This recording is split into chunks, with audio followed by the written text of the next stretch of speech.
Hello everyone, welcome back. It's Figure Friday today. So what we're looking at today is the B2 Super Battledroid. Got this recently off of Amazon. The prices have been kind of going up a little bit. I think I felt pretty safe getting them at just a hair above our standard $25. The packaging is kind of nice. We do have that clear window and all that. Stronger and more advanced than the standard mechanical soldier here. Super battle droids run tirelessly and fearlessly into battle, reducing their targets to smoldering ruins and with their cannon fire. So, seeing that this kind of runs into a whole different category because, we do the droids here. So actually, we're going to have the stats and everything else here as well. So what we're going to do is I'm going to kind of read off some of the stats while I take this out here.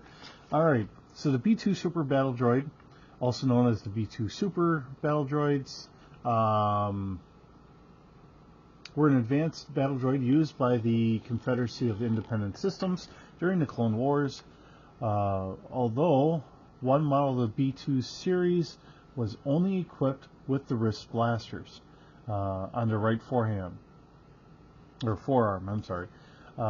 Another was outfitted with wrist blasters on both forearms. Super battle droids were much stronger than their predecessors, and like the upgraded B1s used by the Confederacy, they did not require the command system to operate, which gave the droids limited independence.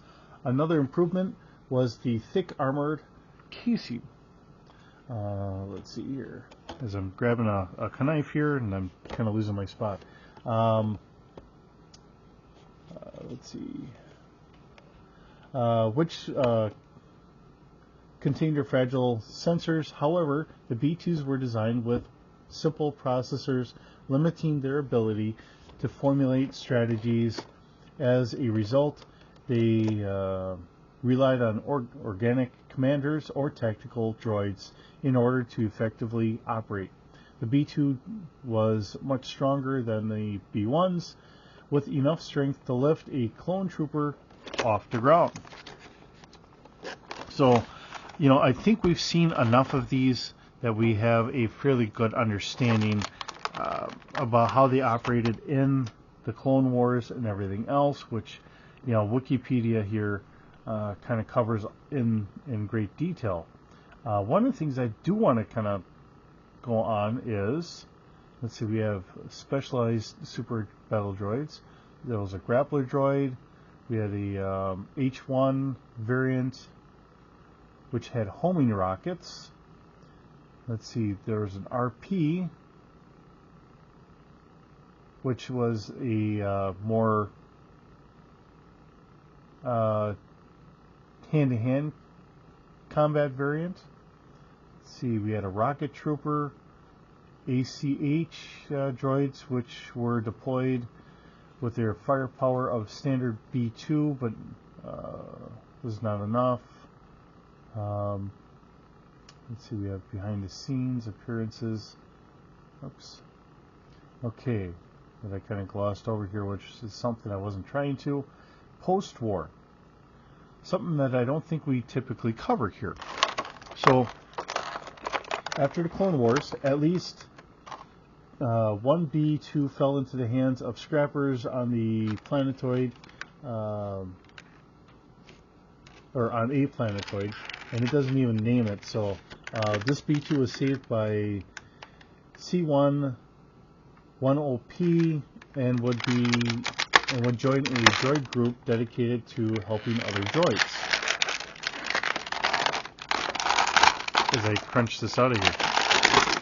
Okay. Let's see here. Swallow Pink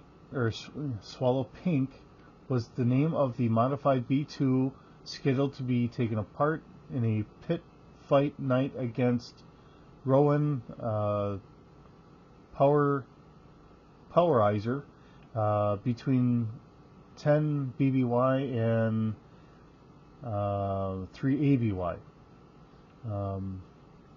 While on the planet of Alazor, or I'm going to mess this up, Major Deja Kalad of the Imperial Security Bureau, working under the alias of Mole, told the Silis gang and several undercover operatives that Lieutenant Vanto of the Chiss Ascendancy, Imperial Assistant Director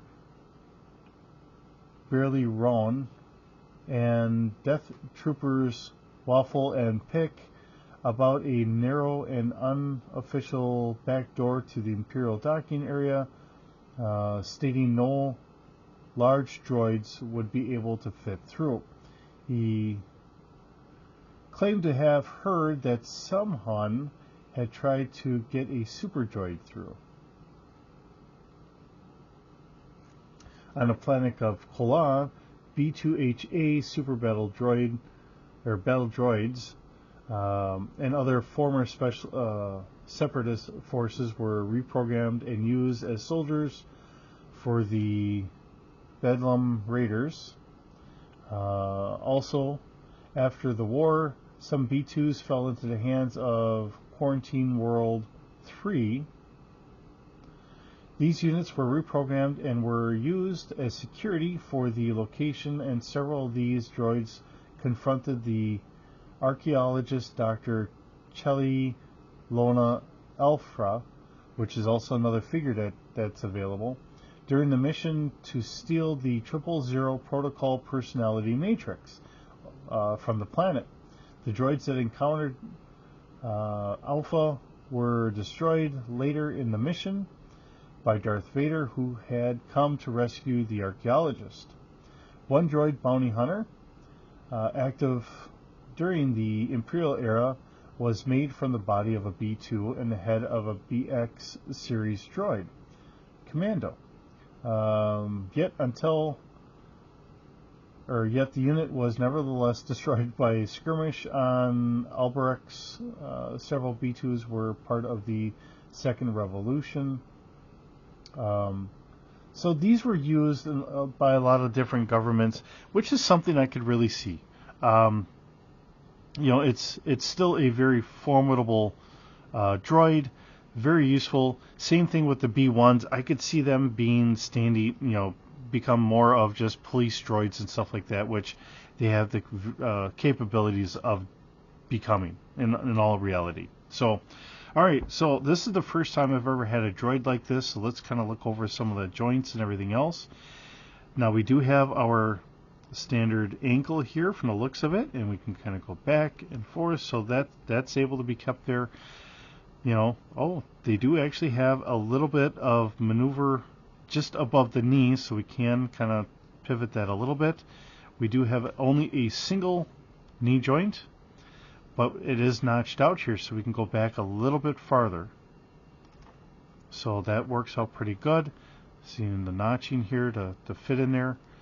And let's see, we do have another joint here, as well as the ball joint here does not move all that well.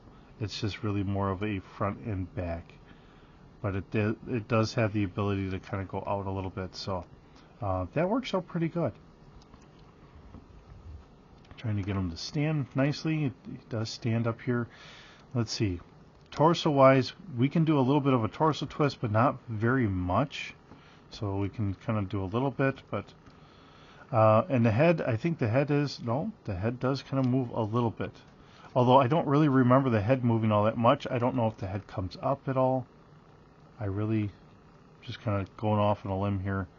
I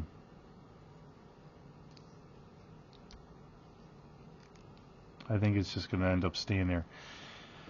And then we also have our red indicator. Now, if I remember correctly, that sensor was attached to part of the brain. So if you actually shot that was like a weak spot that was in there.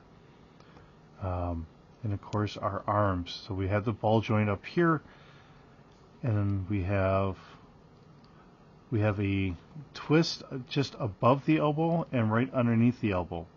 But the elbow itself is only a single joint. It's not a double joint.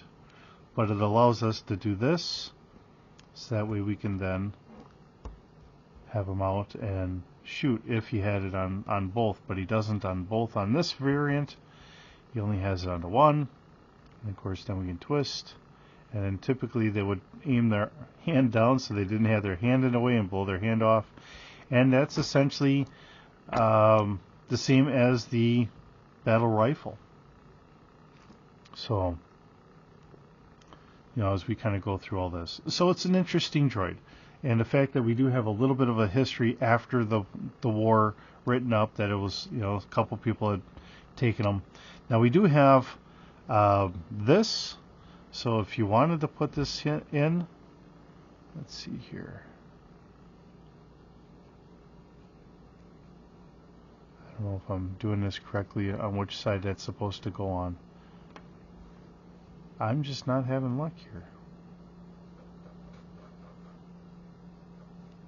So this looks like it should go right here onto the gun mount itself, but I'm just not having a lot of luck. Get that down again.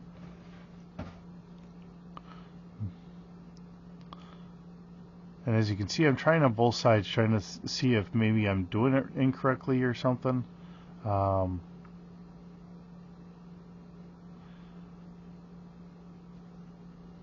It's kind of there.